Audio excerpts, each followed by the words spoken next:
Good evening and welcome everyone to the July 10th Planning Commission meeting. If that's what you're here for, you're in the right place. Thank you for your patience. We're getting started here this evening at 5:48 due to technical difficulties. Why don't we start with roll call, please? Commissioner Lazar? Present. Commissioner Freitas?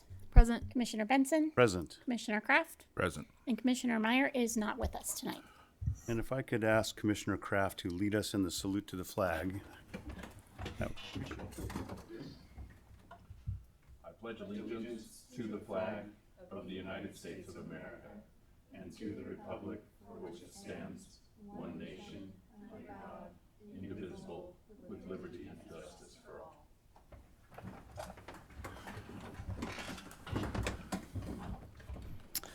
Sorry for the delay. There are no minutes to approve from last meeting, but we will approve those next time around. So we're moving to item D already, oral communications.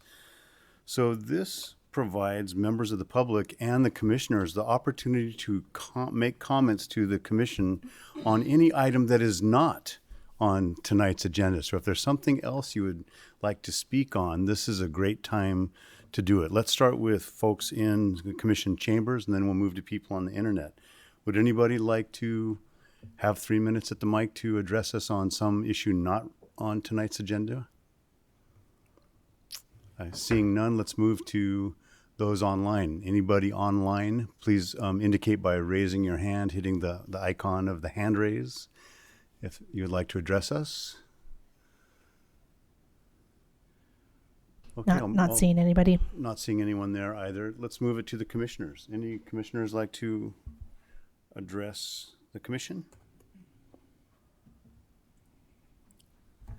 I would like to address the commission just on something fun.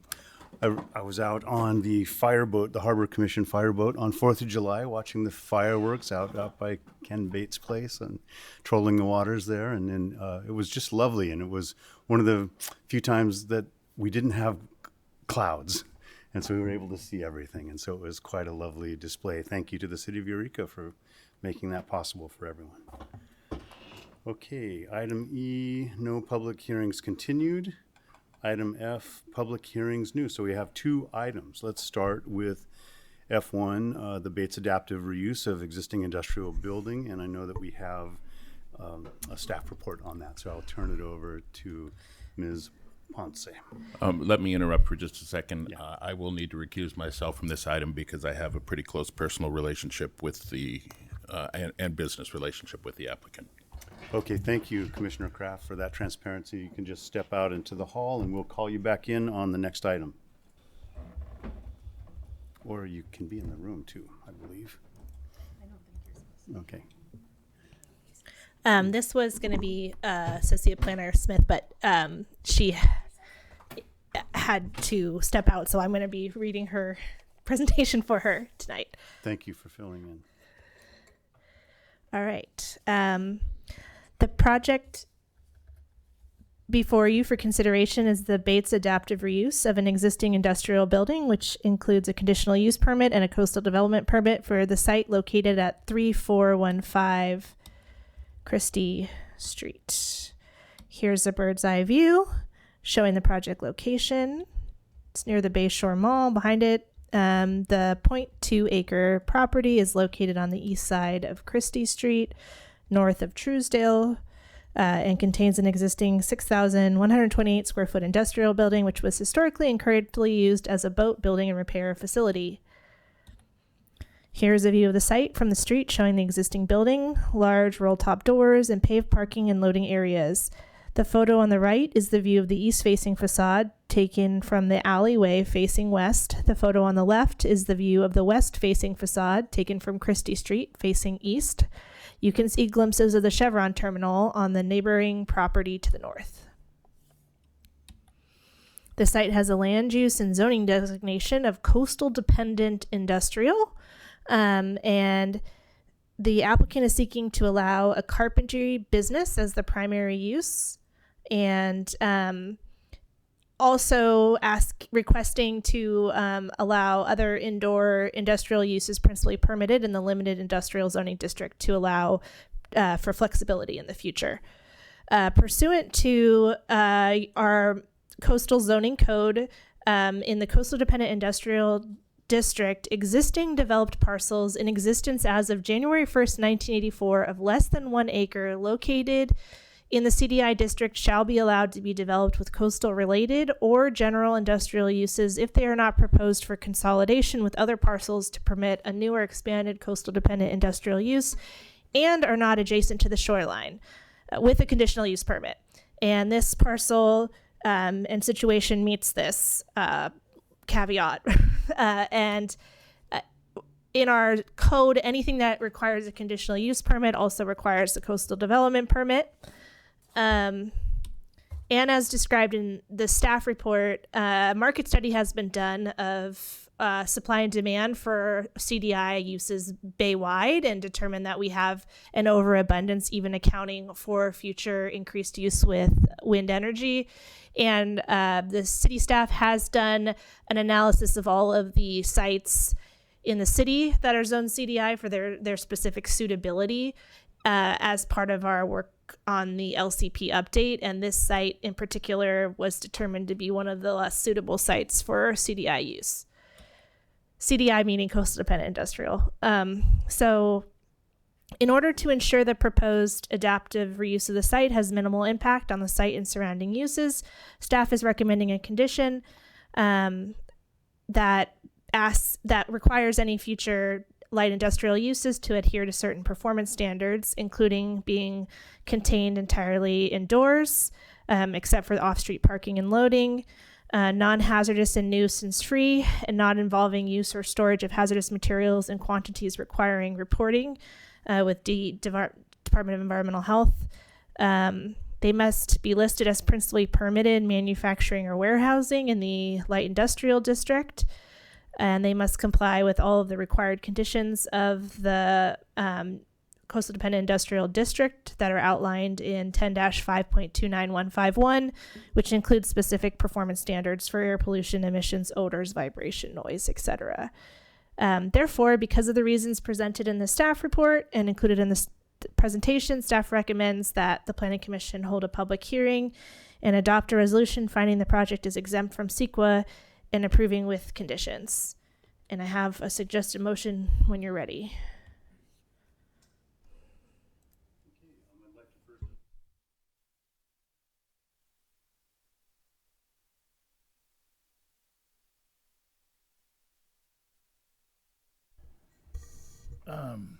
So I just want to make sure I understand the policy and the coastal plan that applies in this case.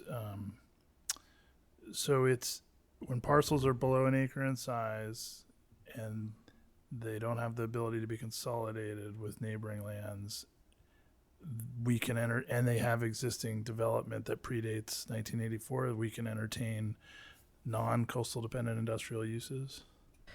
Yeah, it's listed in our in the regulations for the coastal dependent industrial district under the list of conditional uses. There's this specific provision that I can pull up again. Just wanted to make sure I understood it, and I imagine that was hard fought probably at the time of the coastal plan certification. And I don't know the history of it.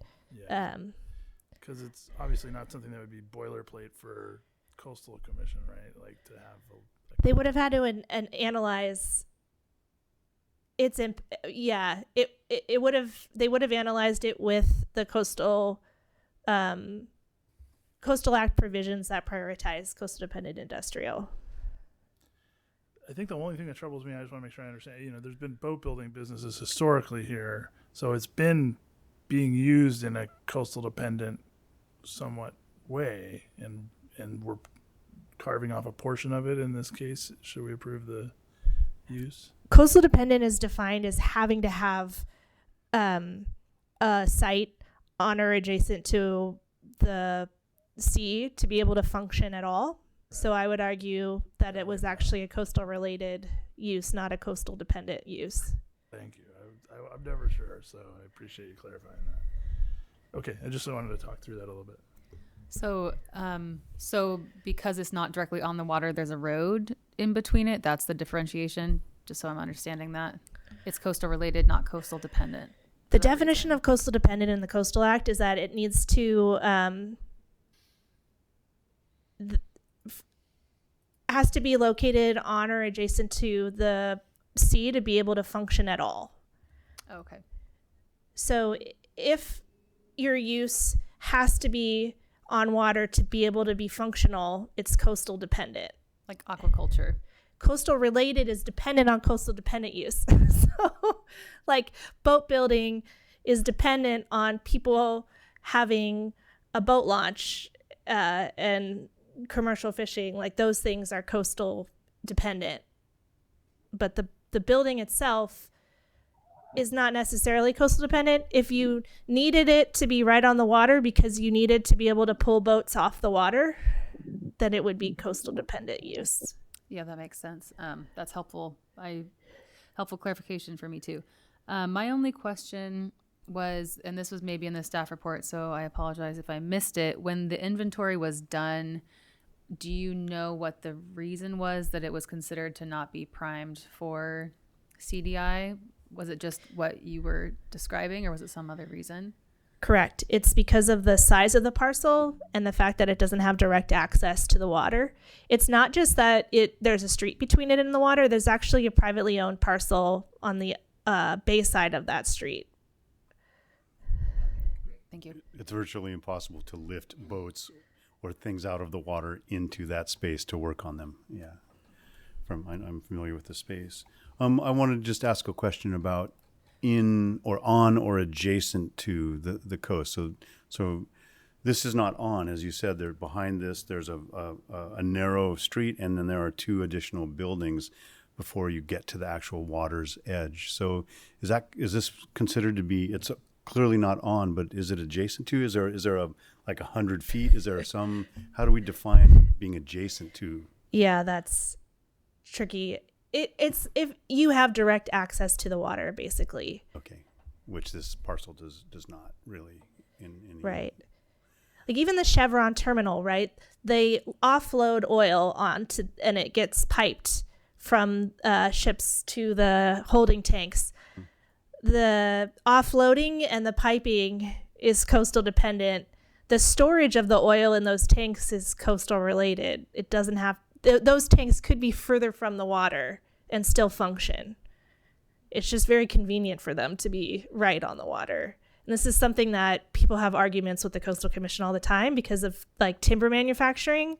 I think that was why so much of our bay got zoned coastal dependent industrial, because like the thought was that those timber manufacturing plants were coastal dependent industrial, but the Coastal Commission actually argues that they aren't because they could be located elsewhere. Like the manufacturing could occur elsewhere, and then it's really just the shipping of the timber that's coastal dependent industrial.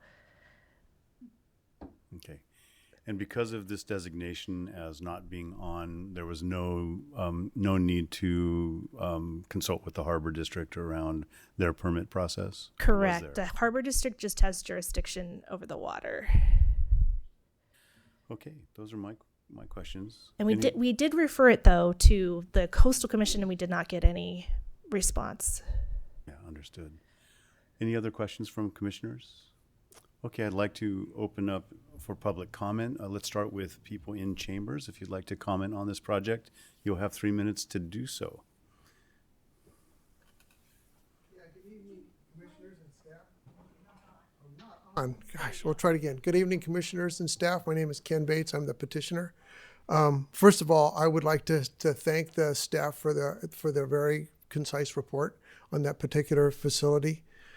I have been in Eureka since about 1970 and been building boats in here since about then.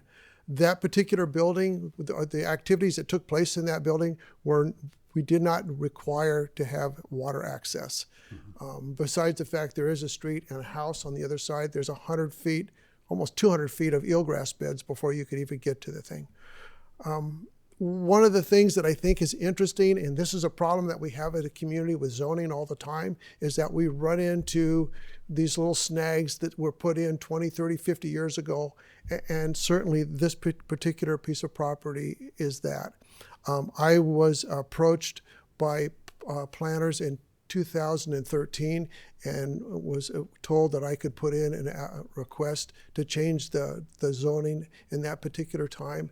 And in 2015, the city came up with, during their planning process, a document that basically shows my parcel on there.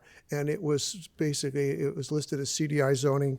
We had requested the zoning that we're talking about today so that I could have other businesses working in there on small scale. Technically, the way that the zoning has been, that's been a stranded capital asset because it's very restrictive what we could do in there. And these are things that you've heard before. So I was hoping back in 2015 that the city would have moved forward with their planning documents and stuff, and it would have just gotten stamped and gone through the machinery. That didn't happen. And I'm at a point today where I'm 74. I'm going to continue to work, but it's going to stop at some point. And we need to be able to have some younger people in that building. So I thank you for your time today and for all this great work that the staff's done. And that's my comment. Thank you. Thank you. Any other comment from chambers? Okay, let's move to folks on the internet, on Zoom. Anyone wish to address the commission on this project? I'm not seeing anybody at this time. Okay, well, let's bring it back to the commission. Since we have the petitioner here, are there any direct questions for the applicant? Well, I think it's important, right? We're not changing the zoning tonight. We're really just using provisions of the code and the coastal plan that allow for different uses than what would otherwise be the preferred use for the zone, right? So we're approving a use permit and a coastal permit. Should we take action in that? I find it persuasive, just the facts of the case, in the sense that we don't have a true coastal dependent use at present.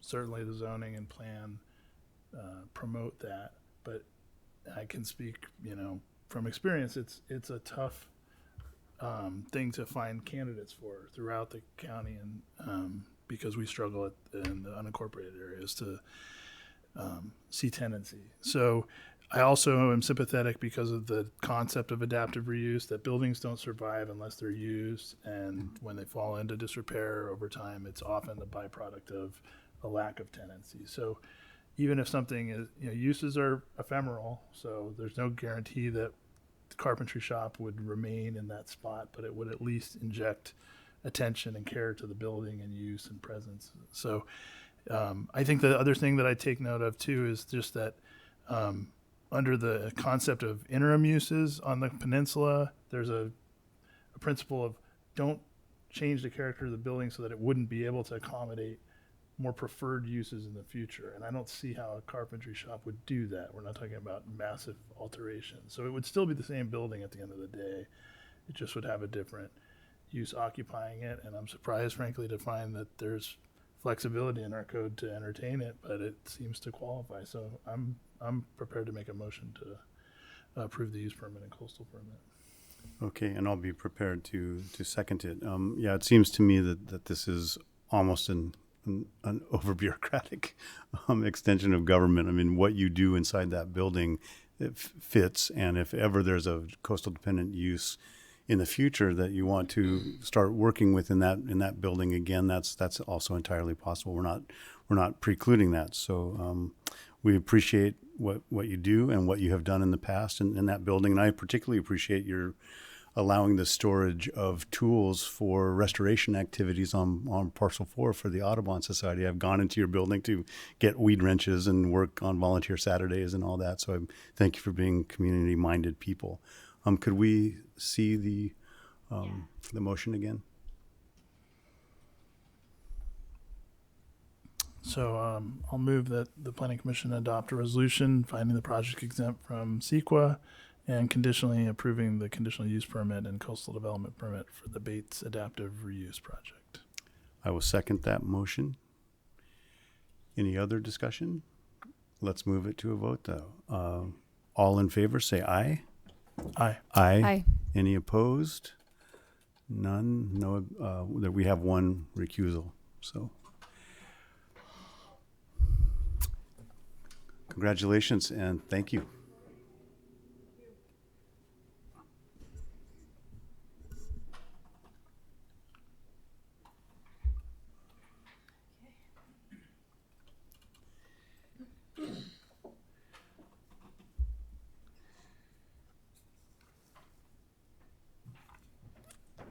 Commissioner Kraft, welcome back. We're going to move to item F2, tenant improvements at 2500 6th Street for the DMV and PICO. And now I'll get it right.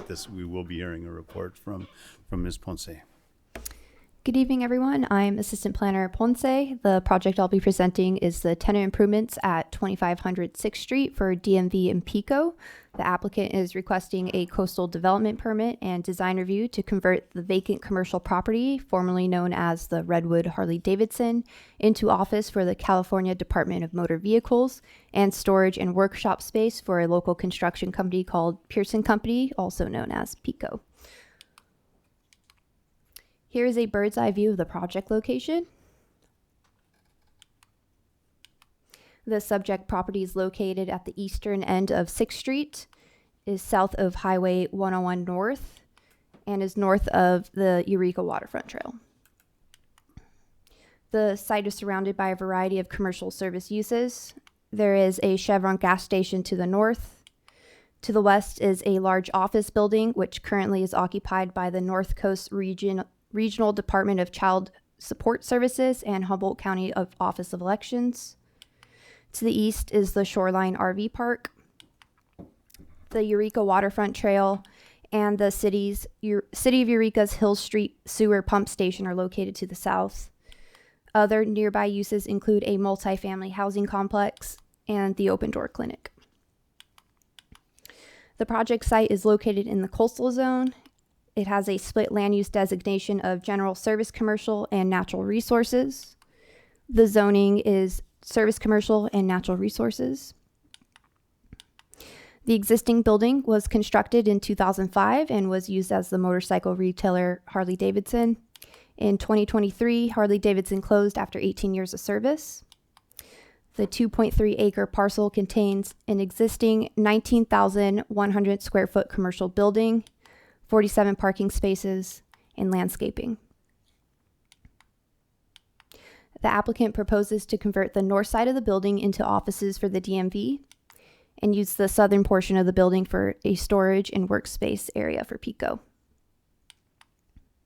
The applicant proposes to construct a 2,852 square foot addition on the south side of the building for PICO's new workshop space, a 792 square foot car awning on the northeast side of the building for DMV vehicle inspections, a 190 square foot waste storage enclosure on the northeast side of the property,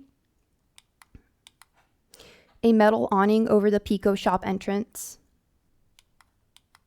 35 safety bollards will be installed around the site, a 30-foot tall flagpole will be placed by the DMV entrance, and the applicant proposes to install an 8-foot tall fence with a metal view screen to enclose the outdoor storage area for PICO on the southern portion of the parcel. The existing parking area will be repaved and restriped, and 10 additional parking spaces will be added for a total of 57 parking spaces. The parking area will also include a new paved motorcycle test pattern, and ADA parking and EV charging stations. The all existing outdoor lighting will be upgraded to meet dark sky compliance standards, and additional light pole and wall light fixtures will be added to the site. The proposed project will eliminate some of the existing landscape planters around the site to construct the new shop addition and make ADA improvements to the sidewalk, but overall the landscape area will only increase by 17 square feet with the installation of new parking lot planters. Thus, the property will have a total of approximately 15,890 square feet of landscaping. In addition, the applicant is proposing to install 3 new wall signs, 2 for the DMV and 1 for PICO. Therefore, an administrative sign permit is also required. The sign permit will be processed separately under Sign 24-6. Again, the proposed projects within the coastal zone, and pursuant to Article 29, projects in the coastal zone require a coastal development permit. The project's also located in the design review area, and per Article 18 is subject to both site plan and architectural review. The city's action is appealable to the California's Coastal Commission. For design review, the Planning Commission must determine whether the plans for the proposed tenant improvements will be inharmonious with the surroundings or will have an adverse effect on the value of property or improvements in the vicinity. The property contains an existing 19,100 square foot commercial building, which has stucco siding, painted black, orange, gray, white, and has windows with black frames, a pitched metal roof, a metal roll-up door painted gray, and approximately 15,873 square feet of landscaping. The applicant proposes to paint the building with a combination of colors such as Stonehenge Greige, which is a brown, Crushed Silk, which is light tan, Night Rendezvous, which is blue, and Special Delivery, which is a gray color. The window frames, metal roof, and roll-up door will remain the same colors. I would like to note that the applicant has provided a variety of options on how to paint the exterior, but the paint palette I just described will stay the same. For example, the first image above shows the building's main color as Crushed Silk, or that light tan color, but the applicant has provided other options on the site plan set showing it being painted Special Delivery, which is that gray color. The applicant proposes to construct a 2,852 square foot addition on the southeast side of the building. It will have metal siding and will be designed to match the existing building. They also propose to install a 792 square foot, 13 foot tall car awning over the DMV inspection area. They also propose to add a 195 square foot trash enclosure with metal and wood frame materials to match the building. And lastly, they propose to install an 8 foot tall iron or aluminum fence with curved pickets at the top, and a black metal view screen. The fence will be placed around the southern portion of the property to create an enclosed storage area for PICO. So the project received 3 written comments about traffic and pedestrian concerns. We shared these concerns with Public Works, and they reviewed the 5-year collision summary report and the average daily traffic data from June 2024, as well as from 2011 for comparison. Public Works concluded based on this information, the intersection did not meet the criteria for requiring improvements. Public Works also did not find sufficient justification to require the applicant to upgrade the sidewalk adjacent to Caltrans property along 6th Street. Overall, as described in the staff report, the project as conditioned is consistent with the general plan, the zoning code, and the local coastal program. Staff recommends the Planning Commission hold a public hearing and adopt a resolution finding the project exempt from CEQA and conditionally approving the coastal development permit and design review. And we'll stop screen sharing now. And we will allow for discussion. Staff is here as well as the applicant to answer questions. So much for that report. And let's first have planning commissioners ask any direct questions to the planner. I have a few. I just want to be crystal clear. This is not replacing, or is this replacing what is currently existing in the mall where people can go in to get their registration and licenses and all that? Is this becoming the DMV facility for the general public in Humboldt County? Yes, that is the plan. Okay, and so when evaluating the traffic, was that based on what the new user use is going to be like, or was it based on what currently exists? I believe it was what's currently exists, but I'm not 100% sure. I would have to go and ask our traffic engineers for that information.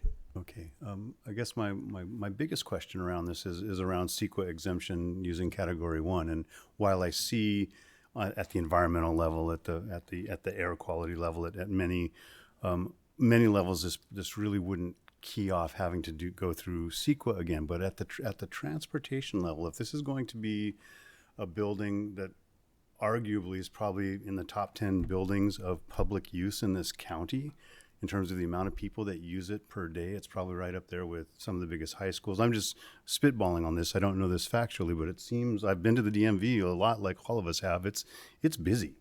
It gets a lot of traffic, both pedestrian and vehicles. So I'm wondering, at what level does that additional use, which is going to be much higher than a Harley Davidson, make us think twice about doing CEQA, and why was that chosen not to be done for this project? Director Kenyon. Sure. Yeah, I picture that CEQA document, and the argument they would make would be that those trips already exist. They're just going to be at a different location in the city, but it's not going to generate new trips. And it's going to be in Eureka and versus somewhere further away that would generate more vehicle miles traveled. I anticipate that would be what their analysis would be under CEQA. So I don't think we'd gain much from that effort. I understand, and what I'm hearing, to be clear, is that it wasn't really a localized investigation of traffic. Although the city engineers did some point in time counts, it's the CEQA exemption is based on sort of general traffic in Eureka, impact on Eureka as a whole, as opposed to at 6th and V or at the on-ramps onto the 101, like not so specific about those locations? Yeah, that is a good question. So CEQA has moved away from, it doesn't want you to, the CEQA regulations and statute are clear that we aren't to consider level of service anymore. We are supposed to use a metric like vehicle miles traveled that is more supportive of infill. So we wouldn't be looking at traffic generation, but there is a provision of CEQA about safety of circulation. So that is a consideration. That would be the localized consideration in CEQA. You would look to see if the project was creating some sort of hazardous condition. Okay, thank you. That's my main question on this. Other commissioners, please go ahead. I'll jump in because mine follows pretty well on that. You mentioned that you reached out to Public Works and they did this. We got, via email today, those public comments. Was your reaching out as a result of those, or was it earlier? Yes, it was as a result of the public comments received. Okay, so you took the specificity of, because I thought those were pretty well reasoned traffic concerns. Mm-hmm. So you took those to Public Works and they're still okay with that? Yes. Okay, appreciate it.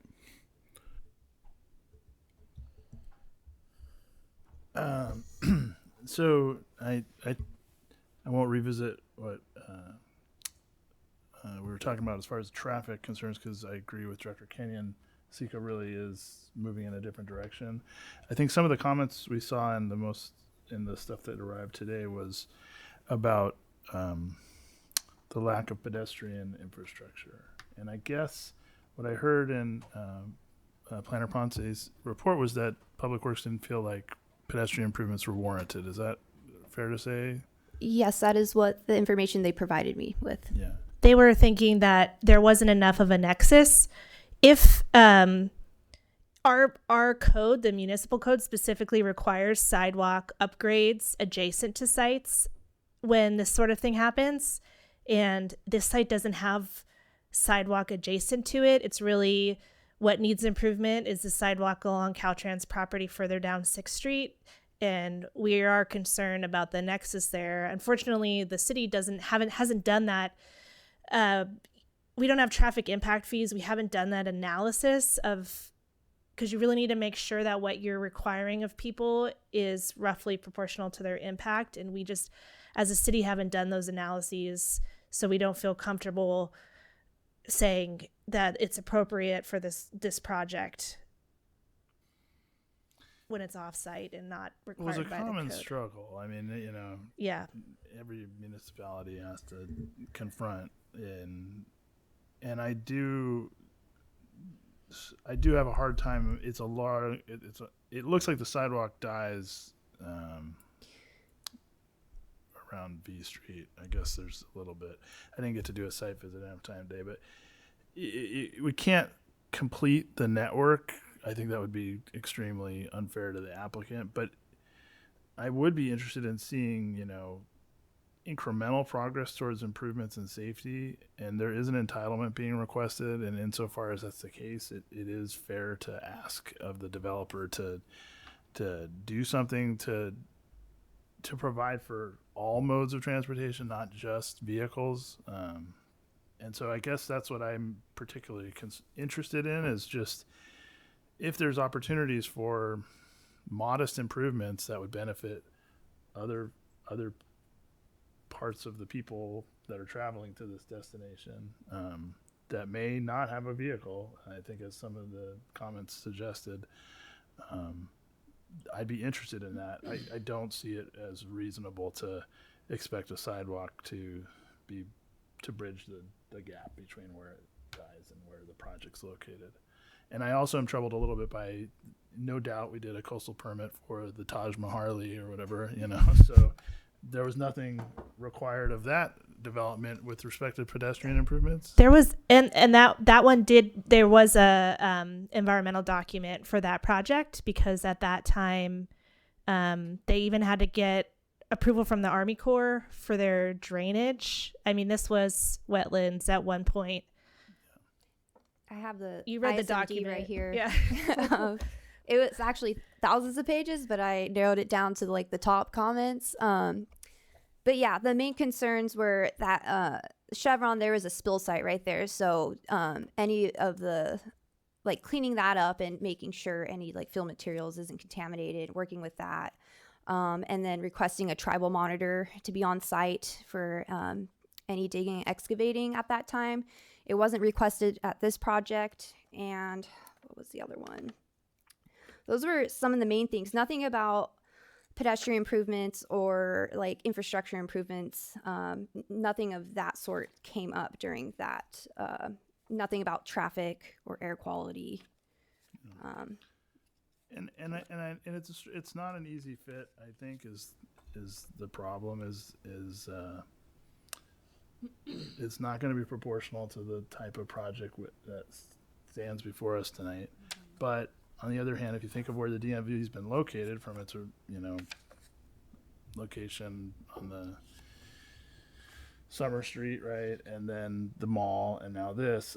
Summer Street and the mall are well served by the bus system. You don't have to take your life in your hands to walk to those places. You could get there safely. And I think the comments were good at pointing out this is not a place where you can walk to it safely. So it is an issue with this project in particular, because it's moving a very popular and important facility that's a public facility to a location that's not well served from a sidewalk and other modes of transportation standpoint. So I don't know that we can get there as far as fixing that gap, but in terms of doing something. Commissioner Lazar, I'm sorry, I forgot we haven't even taken public comment yet. So I guess I shouldn't be lecturing right now, but I will say that's one of the things that I'd be interested in talking further about in terms of considering the entitlement tonight.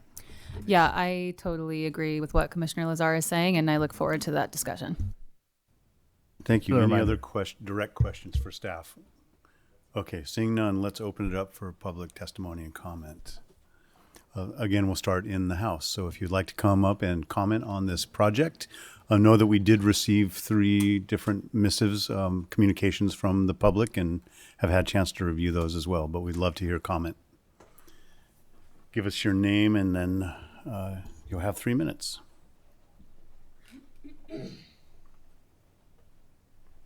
Hi, everyone, and thank you for being here this evening. My name is Josh Cerna. I am the ADCPM, that's Assistant Division Chief Coordinator and Program Manager for the DMV in Eureka. And just like you guys, I saw the post on Lost Coast Outpost, and I've been kind of reading and reviewing some of the public concern as well. And I really care about Eureka. I really care about Humboldt County, and I really care about the people here as well. So I reached out to HTA, Humboldt Transit Authority, immediately, and I know that at one point there was a big Sarah Bareilles concert, and one of the shuttle pickups was there right in front of the center where DHHS and Child Welfare Center is. And so, yeah, I'm also a member of CRTP, which is the Coalition for Responsible Transportation Priorities. So alternate transportation is really important to me as well. So I'm listening to those concerns, and on my end, I'm not the one asking for the permit here. So on my end, I have very, very little that I can do. But as a representative for the DMV, I'm trying to gain that public confidence as well, and in how we can better serve the public in that space. And I think that there are a lot of different ways that we can. Some of our customers who come into that DMV specifically are looking for a bathroom. And I don't know if you guys know where we're located inside of that mall, but we're located next to the Ross. And technically, we're not allowed to use the Walmart bathroom. They've closed off their little space to enter there. We're not allowed to use the Ross bathroom. They have a code on their door. So our customers have to walk all the way down to the food court, which is pretty far. And if you're already having trouble walking, you're a disabled person, and you come into our office and say, hey, where's the nearest restroom? It's such a problem to always have to tell them, sorry, you're going to have to walk all the way down to the food court. It's a pretty tough walk. But yeah, there are a lot of different ways that we're going to be able to serve our community better there. We do work with CR, College of the Redwoods, with their CDL program to test their CDL drivers. And currently our examiners have to walk about 10 minutes each direction to meet them at their vehicle site. It's a little unsafe. Sometimes there's like a homeless populace out there. There was a bomb threat out there about a year ago. From there, they have to drive all the way to the Redwood Acre Fairgrounds, which is about a 20-minute route for us. Being at the new location, or the Harley-Davidson, would not only help us get to our skill site a little bit faster, but overall, working with the community members that we do, especially on these CDL projects, would actually reduce emissions emitted from these CDL vehicles as well. That's Thank my you. time. Thanks, guys. Please come right up. Don't be shy if you have comments. Anyone else from the chambers? Come on up.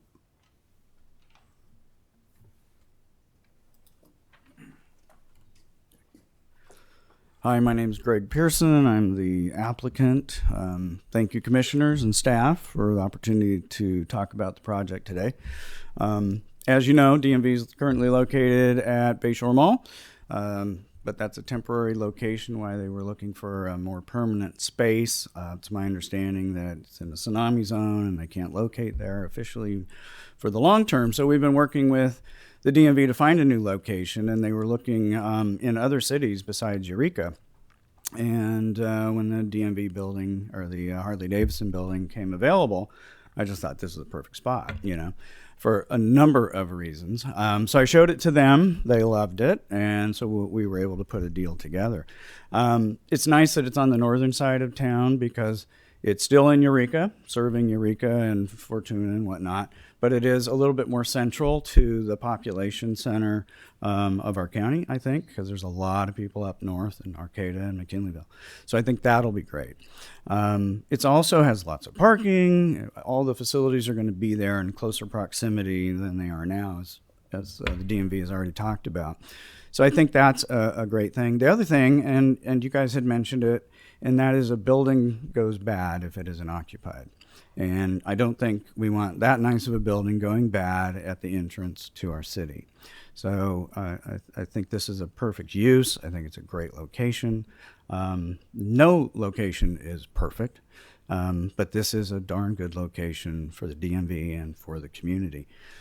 Regarding access, I think, if you're heading north or coming in from the north, very easy. Because the freeway is right there. If you're heading south, you're going to take a right on 6th Street. And that's pretty easy to do, and you hit the freeway and off you go. So I think it's pretty good. I did talk to Caltrans about improving the sight lines up to Silvercrest, and he was like, that's on my schedule to do this week and next week. So they're out there now doing that. And they said we'll probably have sightlines all the way to Silvercrest once they do that. So that's going to be, I think, a nice thing as well.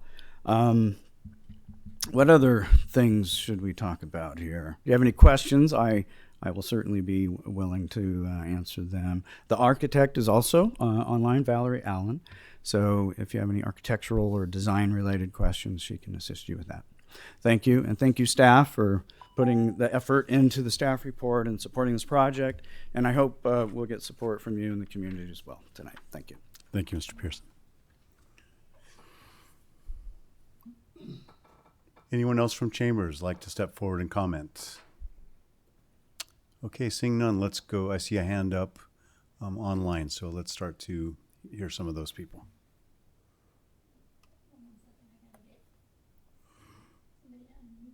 Let's see if our technology will work with us today.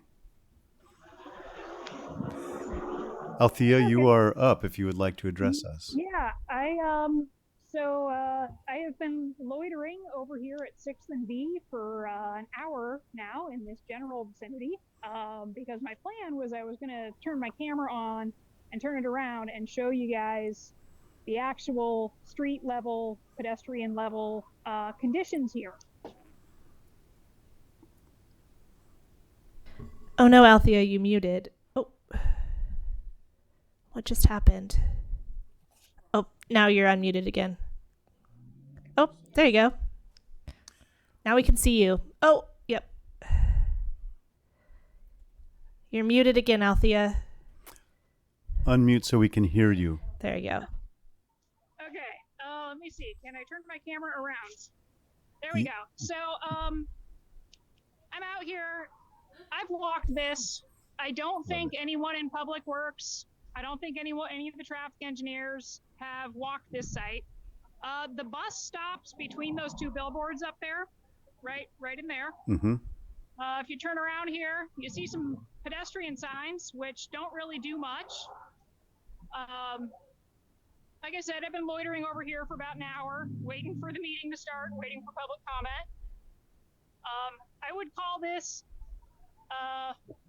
pretty typical Humboldt gray, overcast. As you can see here, I can't really see around this curve if I'm walking up this way from the bus stop, to get to the DMV.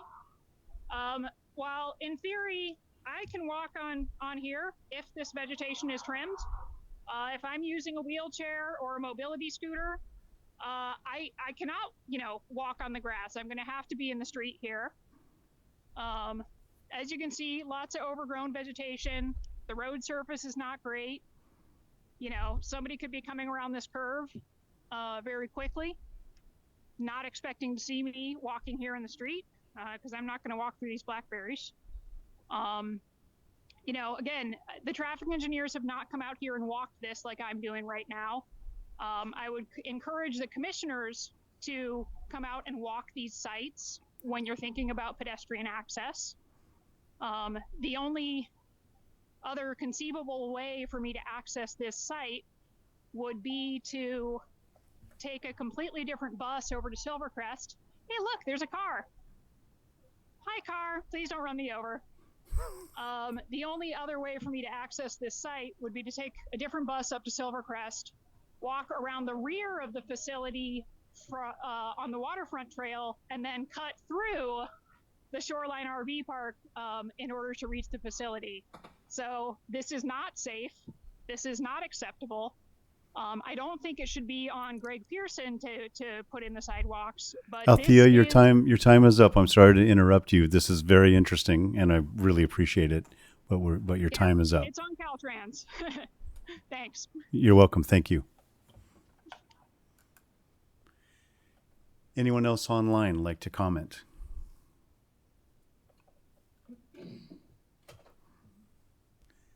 Was that it? Okay, we do have the petitioner in the House and the architect online, so if there are any commissioner questions for them, go ahead. I was wondering if the DMV representative would mind coming back up. Just an easy question, not too scary.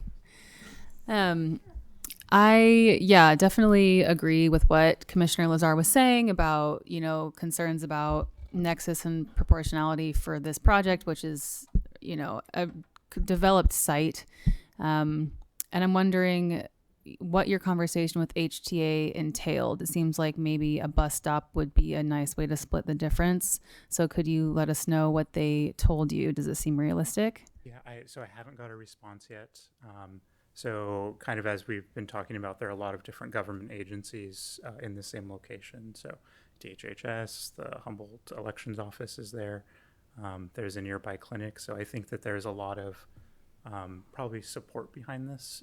So next step is to kind of reach out to those agencies as well to see if we can gain their support in getting a bus stop here as well. But looking at their routes, it looks to me doable. But again, I'm not super familiar with their processes and how they develop their routes and everything. So. Okay, yeah, thank you. That was my only question for you. Does anyone else have questions for him oh, he's gone. Okay. And I had another thought on that, but I don't remember what it is. So come back to me. Okay. We're just moved to commissioner comments and discussion between us. Anyone can start. I guess I'll just say that I tend to bury the lead, so I apologize for that. I do think this is a great location for like 90% of what I would want to see in a spot. I think it's strategically located. It's optimal. I would hate to see the project not be approved and move forward. And I'm really not too concerned about the design. It seemed fair. I don't expect my DMV to look like a fancy building.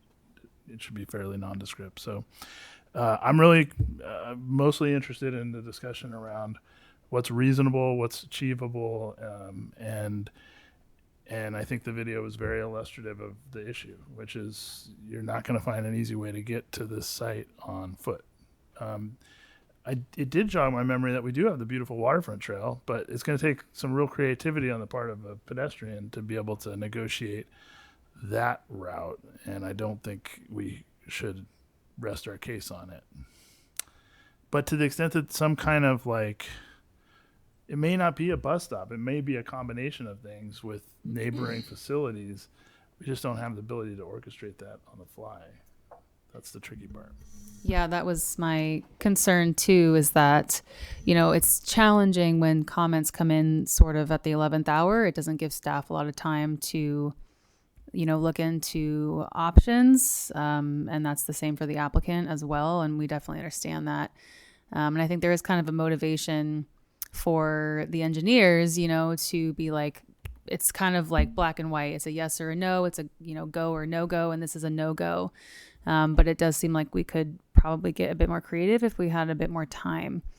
I'm wondering if we could maybe make a recommendation or include a condition to the effect of staff will work with the applicant and HTA to explore, a route, something that wouldn't be binding to create a route or, sort of a number of stops in the day, but that would at least require the conversation to happen.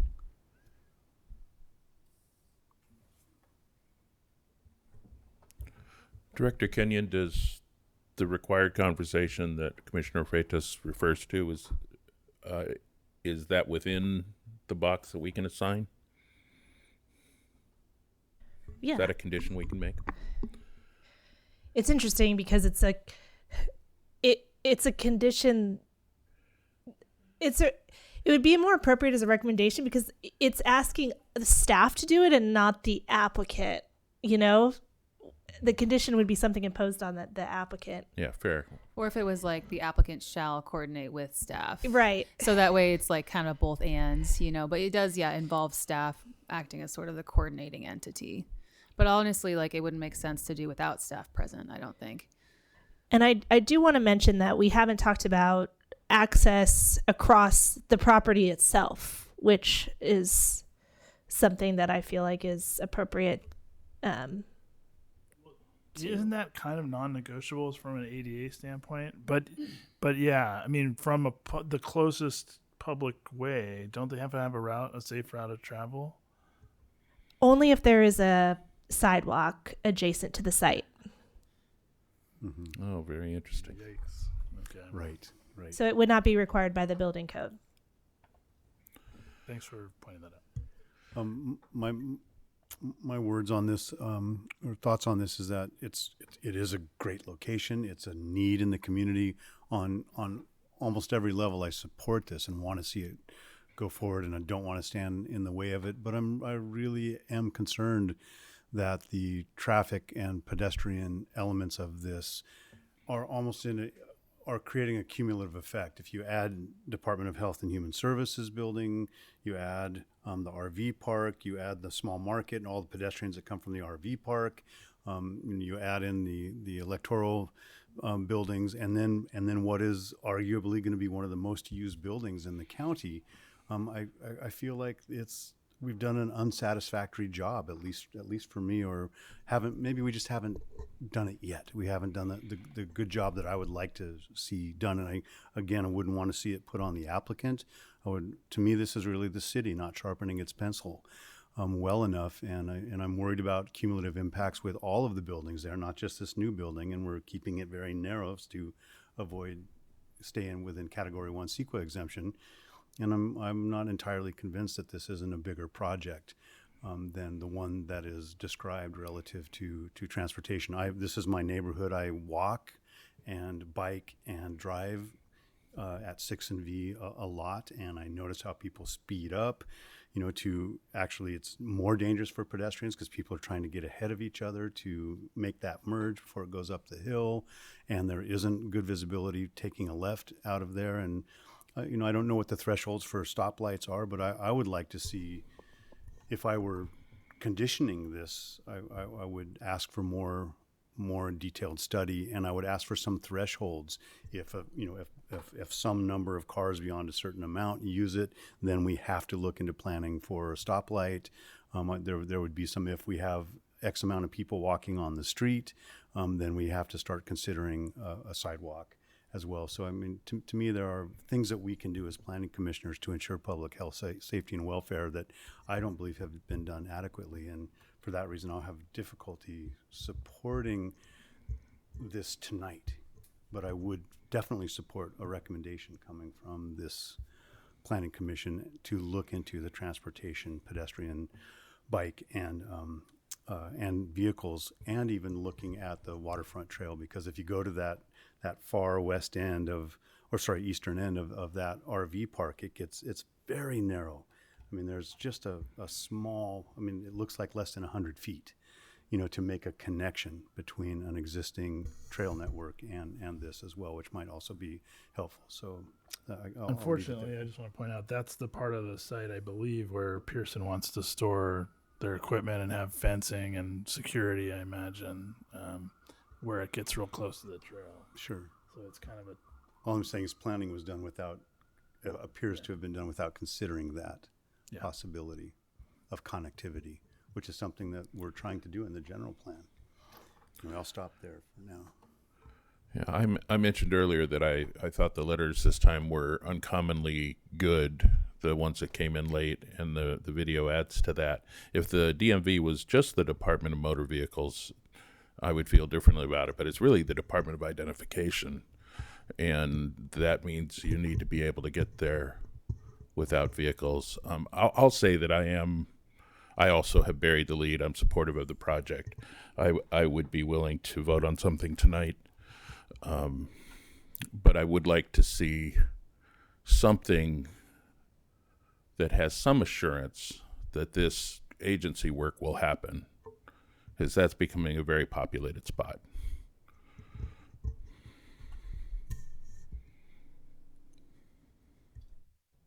My question for Director Kenyon is, what's a reasonable ask if we wanted to put this off to provide time to look into some of these transportation issues? We can't. We have to act tonight on this because of the Permit Streamlining Act. We completed the application. Mm-hmm. then we have 90 days. So we can't put it on next month's docket. We have to make I would encourage conditions of approval. I would to tonight's. encourage you to impose the conditions that you feel are necessary and move it on. It can always get appealed to the city council if those aren't appropriate to people. But yeah,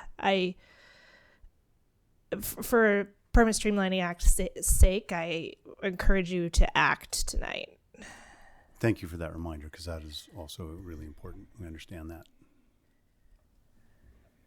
I got to ask though, is there something unique to this situation that is making this more of a pointed part?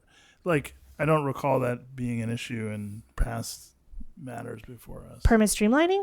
Well, I mean, it's always an issue of bringing projects forward to decision, but I guess one thing under the Permit Streamlining Act is, do we have everything we need? And if we can't make the findings, we don't have everything we need to support approval. So we could deny it or approve it with conditions that backfill the findings we can't make. But you know, we're bound to make a decision, I guess, is what you're saying. Not unfortunately, by the time it comes to you, we've deemed the application complete. Yeah. You know, you're not part of the process where we determine if we have everything. We have everything we need. So I think what I was about to say, and I guess I'll just say is if we want to move it forward tonight, in my opinion, we have to condition the project, and we have to impose conditions that are specific. They can't be open-ended, or we can't. In my opinion, we don't have what we need to make the findings. And if we can agree on what needs to be addressed and what conditions would address that, and that's a big if, then we can take action and approve it subject to those conditions, and it may or may not. And we can certainly ask the developer who's here tonight. So to me, the two, I'll just try to frame it, and we'll see if this is safely getting a pedestrian to the site. So there's different ways to achieve that. A bus stop achieves that. You know, it's not ideal in that maybe not everybody wants to have to get on a bus, but it gets you there. But we can't guarantee that that's going to be a possibility. So a bus stop is something where we can say, if a bus stop is put on the site, you've achieved the condition. The other option that I could see is if you can find a way from an existing network, whether it's the waterfront trail or sidewalks in the vicinity, to bring a pedestrian to the site without walking in a road, you know, then you've achieved that condition as well. And that would require some creativity, possibly with a connection to the waterfront trail through intervening lands, possibly with negotiating with Open Door, you know, with the county property, somehow, you know, orchestrating something that gets somebody to the closest safe spot. And those are the two things that I can think of. There may be other ones, but those could be put into a condition that say one or the other, or you don't get your permit, you know. And I'm certainly open to the applicant or the public or fellow commissioners to speak to other things that would get us there. But those are, in my opinion, it's really just the pedestrian issue that I think we're stuck on. I concur. For me, that's the main issue, is just pedestrian health, safety, and welfare. And I don't feel that we have enough information to make that decision, but I would support a condition approval for that work being done. And I like the verbiage that you've used. It'd be nice to maybe reduce it down to doing, you know. And my fear is that maybe neither of those are improvements. feasible. That's the issue that I see, is like if we put in a condition on the permittee that really can't be achieved practically, then all we've done is deny their project through a condition, you know. Right. But it is appealable. Yeah. So there would be time then to actually demonstrate whether one of those was feasible, and if not, the city council can tell us we got it wrong. This is a place where I'd be willing to invite the applicant back up. We're not asking you to negotiate all this out with us tonight, but if you see a reasonable pathway, I'd be curious, in your mind, what's a reasonable pathway to improve pedestrian safety that wouldn't seem draconian from this planning commission to? Well, the missing link in the sidewalk is pretty much from west to the apartment building. It's about 640 feet. probably $250,000-$300,000. Not achievable. The deal doesn't have that kind of money in it to take that on. I look at the city and all of the sidewalk improvements and the bump outs. They've spent a fortune throughout the city making things a little bit better. And then here's a section of sidewalk that doesn't even exist. And it seems like that perhaps, the city could find some grant funding or something to help do that. I mean, we're so far away from that location. The nexus just isn't there. I think it would be great, but the project can't sustain it, and there's really no nexus to it as far as location. So I'm hoping that maybe we can get creative and get some grant money to make that happen. I think it would be a really good thing. I did talk to the Humboldt Plaza owners, and I was thinking maybe we could connect Tid Street through, and they aren't receptive to doing that. So that has been explored. The only way we could maybe do something is to look at connecting the trail through our section.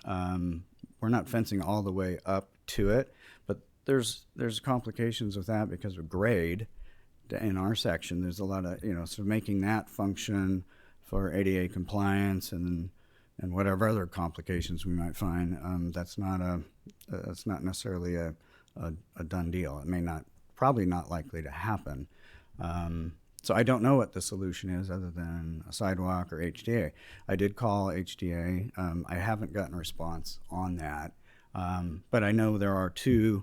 There's a purple, and I think the green route runs down West Avenue, crosses 6th, and perhaps they would be able to pop in and flip a little U and drop people off.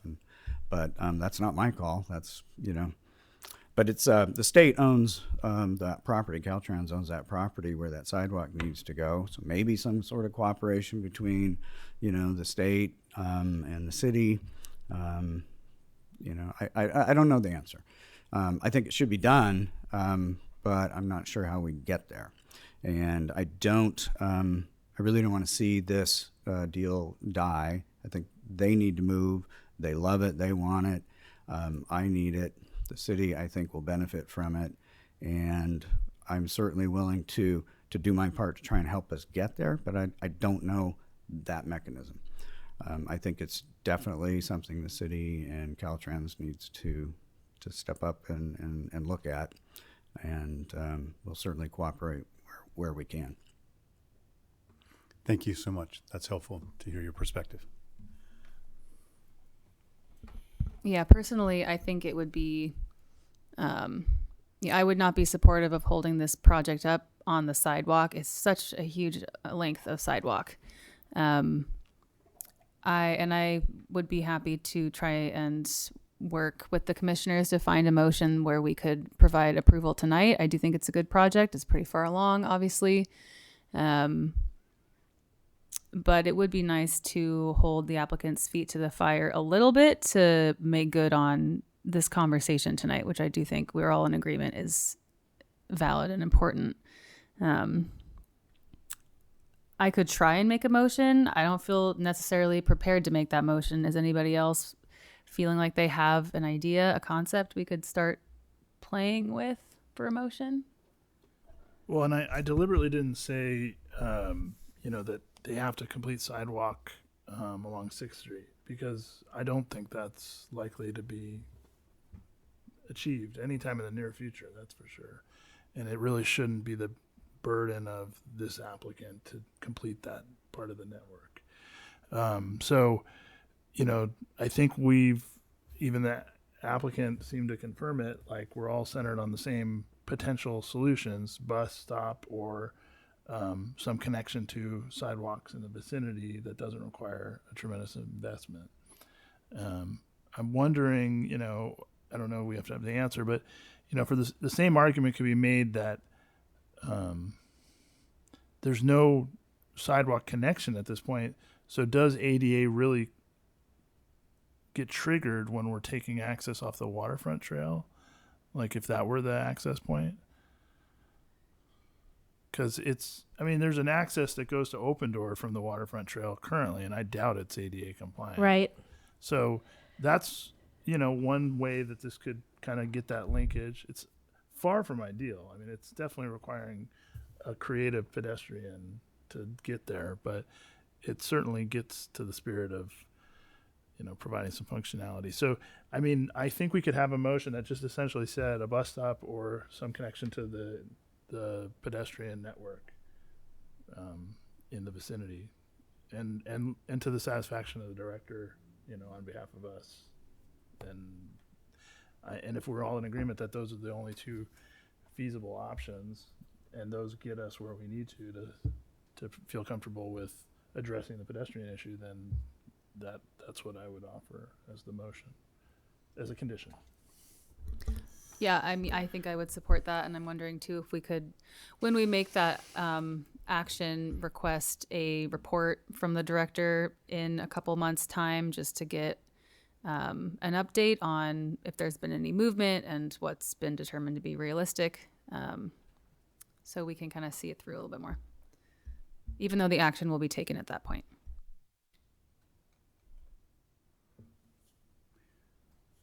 I would support that. Yeah, I don't love where we're landing, but I will support it too. Can we see that motion again? Or do you have comments, Director? No, nobody's made a motion yet. Yeah, can we see the old motion Yeah, so we know sure. how to tag on to it? One question I had was, where is the terminus of this connection? Are you saying to the property line, to the...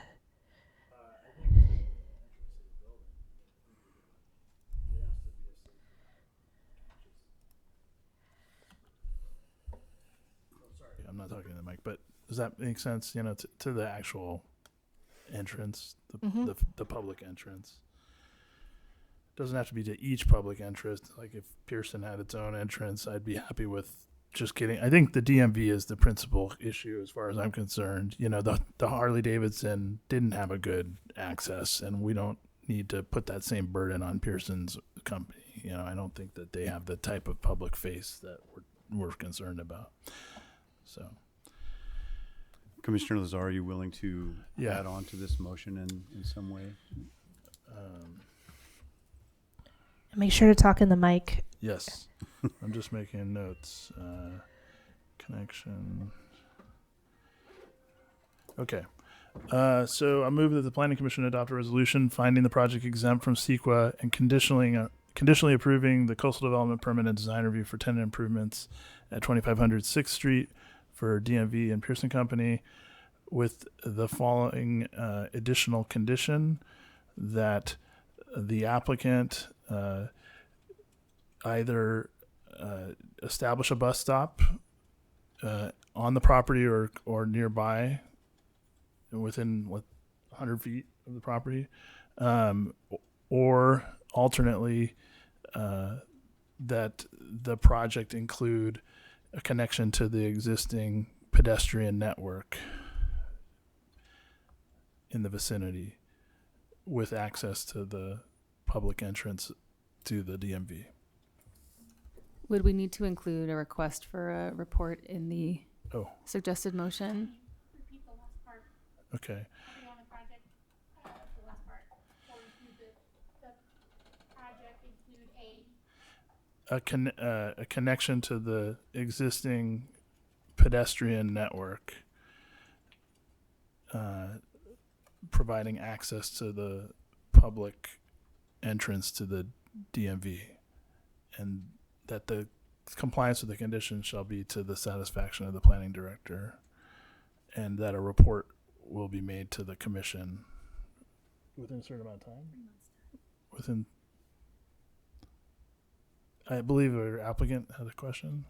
You can't just finish your motion. Okay, within 3 months. Commissioner Lazar, I wonder if you'd be willing to amend that motion just to say we put it all on the applicant, that the applicant will collaborate or consult with the city. We want to put get the city involved in this, especially if it's going to end up taking grant monies, et cetera, just so that it's seen as we're recommending a collaboration. Yeah, what about this? Why not have a third option be a commitment by the city or a grant that's been awarded with even if the time frame's not set to solve the break in the network. So that I'm saying if a grant goes through, might be 3 years out, but we know it's going to solve the problem ultimately, and that would satisfy the condition as well. Well, I'm not super against it. My concern would be that really is direction maybe better suited for the council than the planning commission. But I mean, it's one of 3 options, so they could always just not choose to do it. But yeah, I mean, I can certainly add additional language to work with staff, or city staff in developing a solution. I don't know where. What I meant to suggest was in the first clause of your sentence saying that the applicant, in collaboration with city staff, will do everything else that you said. Okay. Can we just add that in collaboration with, or do you want to read the first part of the motion? I can try to read it. Sorry, guys.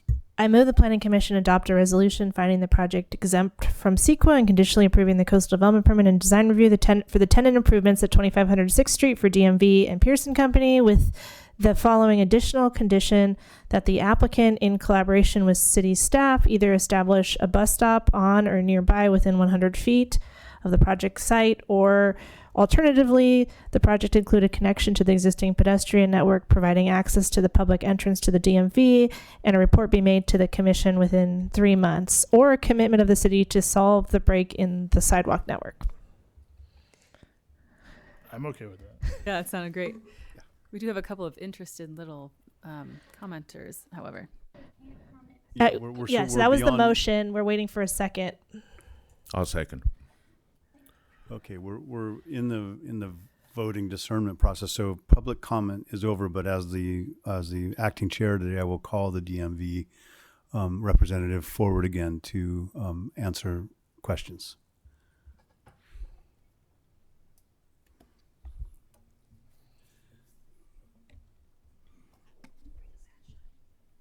It's fine.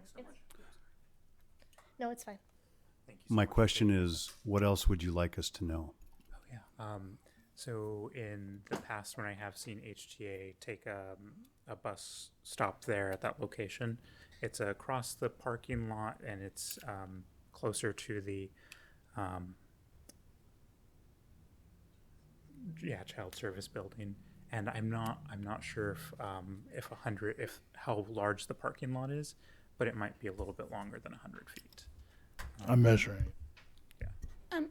The architect is wondering if she can address you quickly. Who's that? Valerie Allen. That is the applicant's engineer. Okay. The applicant's architect or engineer, what else would you like us to know? There we go.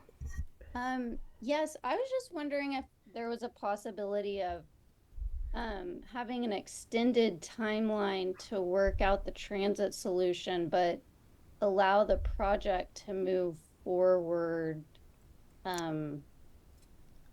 Yes, that's what we're proposing tonight. That's okay. the intent of this motion. Yeah, thank you. Mr. Pearson, I also have some additional follow-up questions for you that is not public comment. What else would you like us to know? I'd be happy to share that. 100 feet is about 10 parking spaces, and you're parking a lot further than that at Bayshore Mall. So I'd like to have a little more flexibility there because I just don't know what HTA is going to need if it's possible. And I don't want to get stuck on some technicality where it's 105 feet and golly, we'd have to go through public hearing again.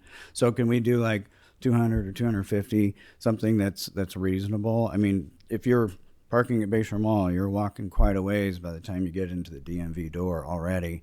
So if we take that into account, I think we could probably request a further distance, and it would be reasonable.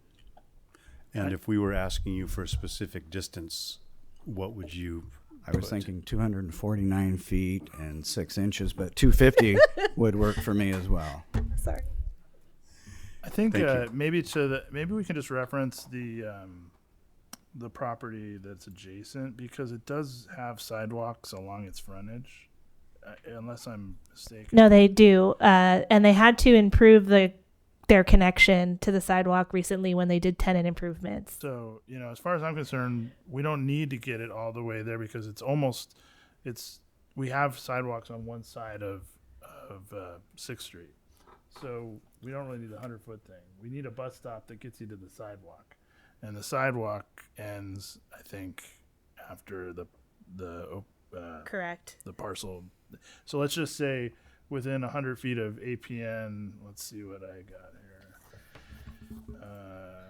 Looks like 002252026, owned by Humboldt. I think it's Humboldt Partners. I don't know. But does that look right to staff? That's the parcel. And just to be clear, it's the parcel where the health and what other stuff is there? I don't know the APN off the top of my head, but I know what parcel you're talking about. Director Kenyon's pulling it up on GIS so everybody can see it right now.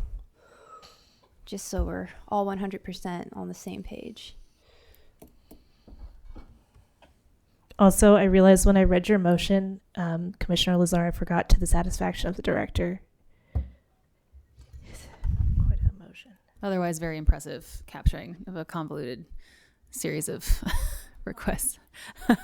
Just because we're so passionate. This APN that I'm pointing to? 244. Yeah, but you know what? It looks like the neighboring parcel even has sidewalks. Am I mistaken? They do. So maybe make it that one. I mean, I really don't think we need, that'll give us the most flexibility. So you have to make an official amendment to your motion at this point, since you got the second, and then you have to request the Okay, so second. I'm going to suggest that we make it to parcel 002252025. That's where instead of 100 feet. And that's the parcel that is currently highlighted. I would second that amendment if that's necessary. Can you clarify? It would be Really means so you're saying a stop. a bus stop would have to be established within 100 feet of parcel 002252025, but preferably closer to the project location.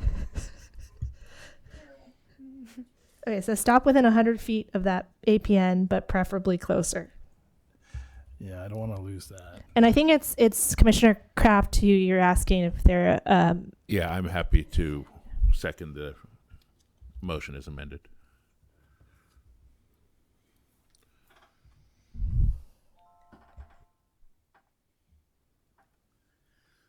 Okay, or is there any further discussion amongst the commissioners? Do you want to hear the whole motion read out again, or are we clear at this point what we're voting on? I'm clear if that means it. Yeah, I think we're clear. So let's move this to a vote. All in favor, say aye. Aye. Aye. Aye. Aye. Opposed? None. Abstentions? None. The motion carries. I would just like to say as well that it was a little bit convoluted, but I really appreciate that we all got there, and I feel good about where we landed. I think sometimes projects like this, I do understand, what was being shared by the commission about cumulative effect, and sometimes, a project gets kind of caught holding the bag for something that's been a problem or, a concern that's been growing. And then we're left trying to figure out what's an appropriate response, given that we don't want to single out a single applicant. And I appreciate the applicants being willing to work with us on this. I think this is hopefully going to get us where we need to go. So thank you. All right, congratulations to the applicants. And let's move on then. There's no new business, old business, or new business. Staff reports and communications. Do we have any staff reports tonight? I can't think of anything to report on other than the fiveplex on Mooner was appealed, so that will be going to City Council. And I know there are going to be agenda items for the next Planning Commission meeting. That's it. Okay, other reports and communications from any I just wanted Commissioners? to let staff know I believe I will be absent for the August meeting. I want to just give a shout out to Commissioner Freitas that she will be teaching the Intro to Planning class at Cal Poly Humboldt this fall, and that will be a wonderful opportunity for students to talk and learn from a practitioner. So very pleased to have her join me as a colleague at Cal Poly Humboldt. Because you needed one more thing. Yeah, you didn't have enough going on. Okay, I move to adjourn.